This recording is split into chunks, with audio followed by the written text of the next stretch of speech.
Ikalima na ako ning post mga idol karon. Diretso na ni hinlo iyang buhok mga idol. Mao ni primero iyang buhok mga idol. Medyo git-git ni siya mga idol kay padung naman pagkagabi na mao ni iyang buhok mga idol hindo na. Mao nang nagsugod na po ning color ning isa. Pag umangkon ako ni mga idol, duha mi nang gupit mo nang continue lang kita mga idol. Follow lang gid ninyo mga idol. Kay pa klase-klase mga video inyo makita ng mga idol sa mga gupit. Nagsugod na pud mi color mga idol. Bleach ni mga idol ang gi-color sa iya. Dali ra po kay ni color mga idol kay bleach man. 20 minutes na ni siya ni color na. Mo nang alang gid mo pagsawag suporta mga idol. Dinyo lang kita.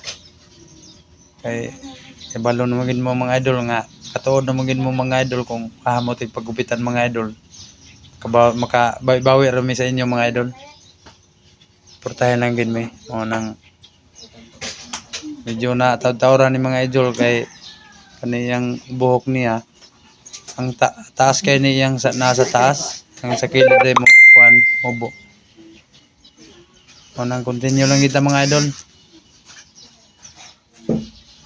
Makita gid nyo ang klase-klase mga gupit mga idol. Medyo ako karon mga idol na murag na loy-loya mga idol kay taga-adlaw-adlaw mong mag-uwan diri sa among mga idol. Mo na suportahan lang gyud yung mga idol kay bisag nag-uwan-uwan mga idol dire mga idol pero sulong gihapon ng mga customer diri sa among mga idol. Kusog-kusog meron pod. Daghay nagpa-color. Padung na po ni pagkahuman mga idol. Kay amo na ning gikulitog iyang buhok mga idol para makulor yung maayo. Padung naman pagkahuman mga idol mo nang di na nako tason ang istorya may hapon sa inyo tanan.